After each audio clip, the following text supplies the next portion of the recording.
What's up guys, it's Alex here, your friendly Reef Dork. Now, if you follow me on Instagram at Reef Dork, you will see that I've changed my lights from a Kessil AP700 to an Evergrow IT5012, known in the United States as a Reefbreeder Photon V2. So this is going to be a first impressions video where I'll talk you through an overview of the details of the light and I'll give you my first impressions after a week's use. Now this is not a sponsored video, I paid for the light myself, so this is my full independent thoughts. Now if this is your first time here and you want weekly reefing goodness like this, make sure you subscribe and hit the bell so you don't miss out on anything. Right, let's take a look. Now I'm usually a bit of a brand snob, so if your first reaction when you look at these is to turn your nose up, I get it. At first sight it looks a little basic. It's not as sleek as something like a Kessil or a Radion, and you can see a coin-sized glow around each LED which somehow makes it look a little bit cheap. But you don't judge a book by its cover, and with the Evergrow you only need to turn the first page to see what makes it so good. Most LED lights have a single puck-style cluster with an angled lens to spread the light. Of course the problem with that is that light coming from a single point won't fully illuminate all of your corals. And that is always cited as the main problem with LEDs when compared to older technology like T5s and metal halides.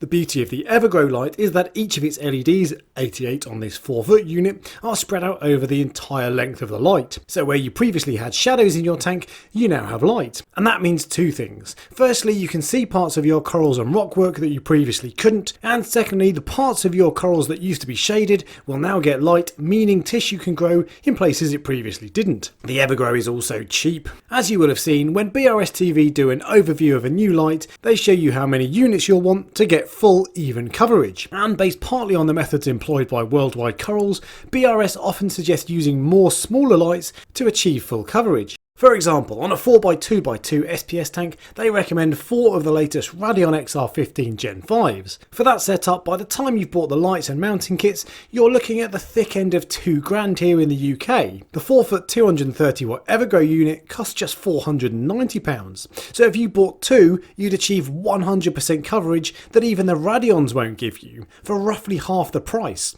And the Evergrows of course only need 2 plugs instead of the 4 you'd need for the Radions. The Evergrow comes in 40, 60 and 80cm lengths too for smaller tanks. It uses quality Osram Korean semi-LEDs that I'm told are the same used in Radions, and using BRS videos you can program in the popular Radion AB Plus settings to the Evergrow. Now I've only had the light up for about a week, but my first impressions are very good. Across the upper 2/3 of my rockscape, which is around 12 to 18 inches below the water surface, PAR range from 200 to 360, dipping to around 100 on the sound bed.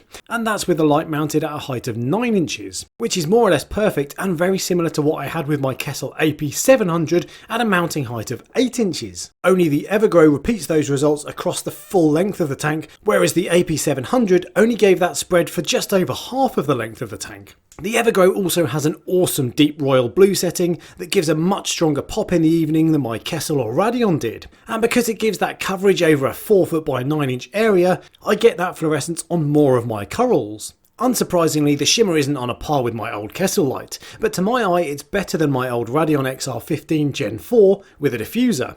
The shimmer's a little muted and staticky, but it still looks good and there's no colour separation or disco balling. The light itself is also silent. It does have 3 cooling fans, but I'm yet to hear them turn on, and the LEDs don't seem to get too hot to the touch. It comes with a free tank mount and hanging kit. I'm using one of the 3 hanging cables supplied, with the rest of the weight being supported by my Giesmann Stella.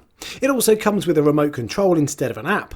The remote has 4 options being sunny, cloudy, moon and custom, but you'll want to skip straight to custom to copy the Radion settings. Setting up is a bit of a faff as you have to set the intensity for every hour on all 6 colour channels. So there are 72 individual time points to set if, like me, you want the light to be on for 12 hours. And it's worth noting you can only set the time points by the hour, not the minute, like with most lights.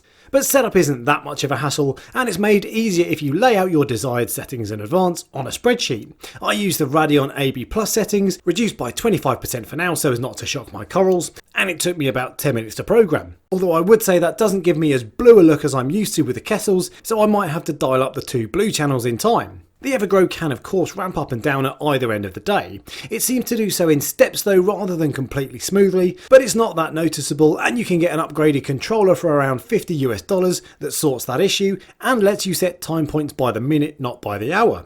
There are of course compromises with a light like this, and it won't be for everyone. The 4-foot unit I bought weighs about 5 kilos, and the lack of an app will bother some people. And it comes with a cheap looking power supply rather than the nice metal Meanwell units some of the premium lights use. But for me, the early signs are that the pros massively outweigh the cons, and I can see why these lights have developed something of a cult following over the years. With panel lights like Orphex growing in popularity, and with the Gen 5 Radions moving away from a puck design, I feel like the Evergrows are ahead of their time, and might just be the way other companies go with form factor in the coming years. So while I will of course reserve full judgment until I've had it for a good 6 months, so far I'm really impressed, and I'm already thinking of getting a second Evergrow to replace my T5s.